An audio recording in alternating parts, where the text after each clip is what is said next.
Hello, this is William Judson, your football guru, and today we're going to talk about where do these NFL teams get their talent from? Well, it's mostly from college, and with the NFL draft coming up next week, we're going to take a deep dive into that process. So get ready and let's talk football.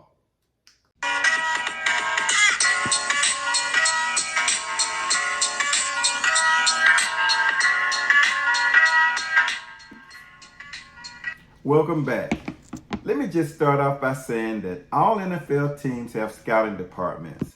And during the football season, they will send their scouts out to colleges to evaluate talent. They'll evaluate the players by watching them practice. They'll watch game film. They'll even go to some football games. And when they finish, they'll compile all of the information that they have, take it back to their teams, and they'll decide who they like and who they don't like. As a matter of fact, every team has a lot of data on every single college football player that's eligible to come out for the draft. That's amazing, but they definitely have that information. After the college football season is over, all of the bowl games, what will happen is all of the NFL teams will get together and decide who are the top players coming out and eligible for the draft this year. And what they'll do is they'll put together a list of maybe about 335 players and send them to one spot, a central location in Indianapolis, Indiana, at Lucas Oil Stadium, home of the Indianapolis Colts.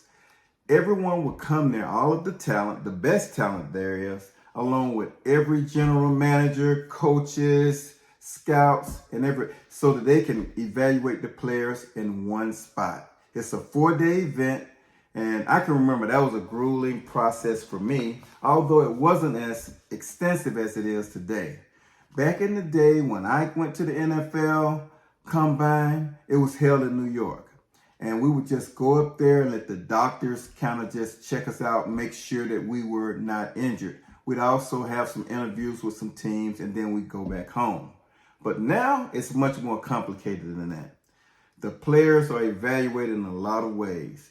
They take them through drills on the field, they measure them, they weigh them, they let them jump to see how high they can jump, broad jump, how far they can jump. They do a lot of testing like that. They even give them an IQ test to see how intelligent they are and if they will be able to pick up the systems that these teams have. But one of the most important things that they do is they interview. Each player interviews with several teams. That's like one of the biggest job interviews that you'll ever have. You know, basically that's what it is. They ask you everything about your personal life. They ask you questions about rumors that they've heard. So this process, you know, it's kind of invasive.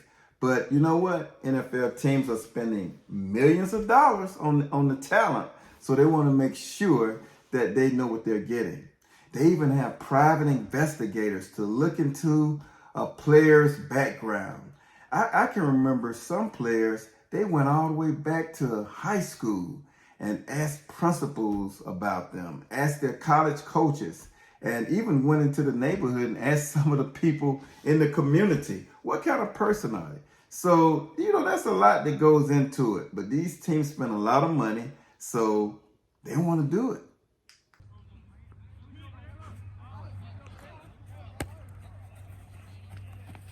I still got it.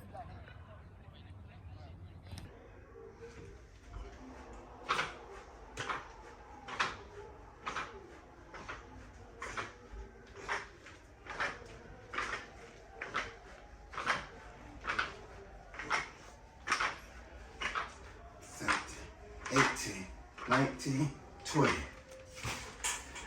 I still got it.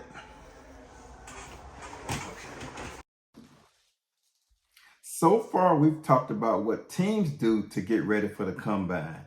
Well, the players, they have to get ready also. So let's just dive into what players are doing to get ready for the combine. First of all, they're hiring people to help them. They'll hire personal trainers. Some of them will have chefs for them. a lot of them will join what we call a performance center. In those centers, they will basically get them stronger, have them running the identical same drills that they'll be running at the combine so that they can get sharp on them.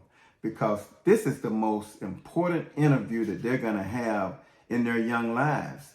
So they want to be sharp.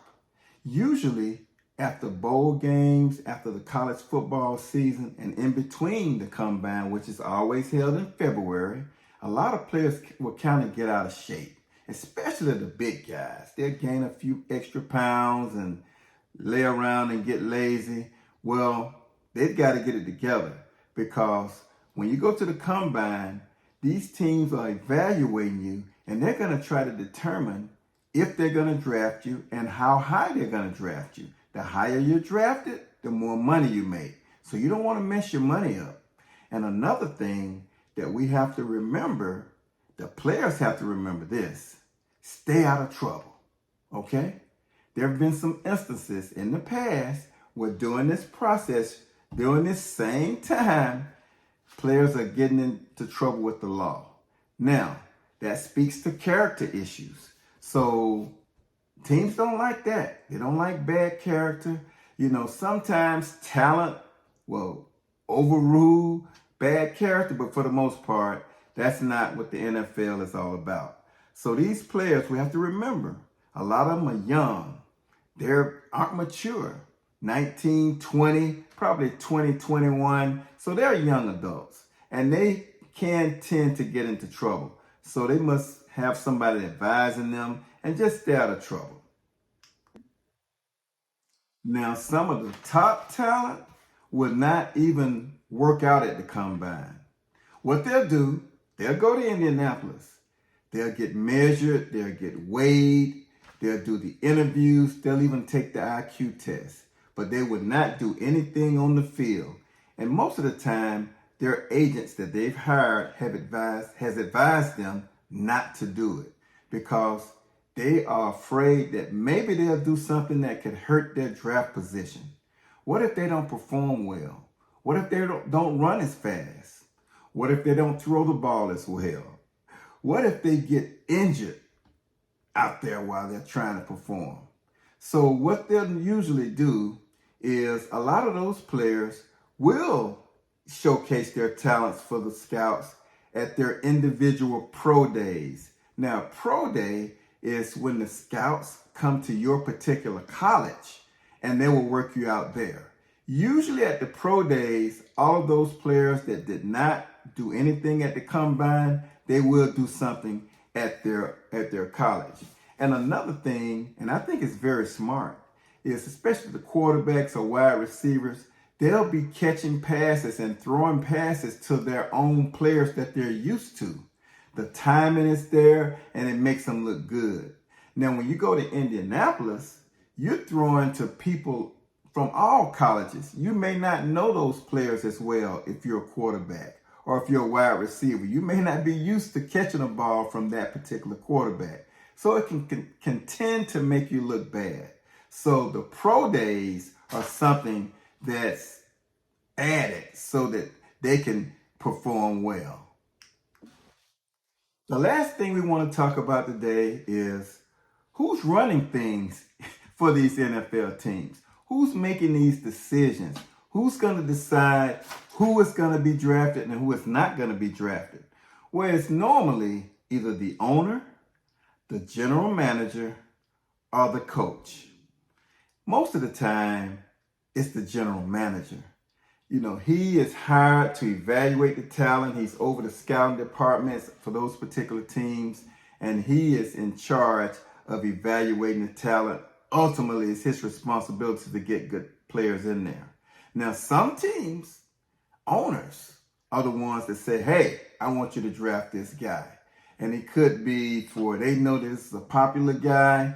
He's going to put butts in the stands, fill up stadiums. So he could be looking at it from a financial perspective. But most of the time, I think, in my opinion, the best situations are when they all do it together. The coach has to have some input, the general manager, and the owner. Though, to me, those are the best ones. And the old adage in the NFL is this. You know, the coach is like the chef.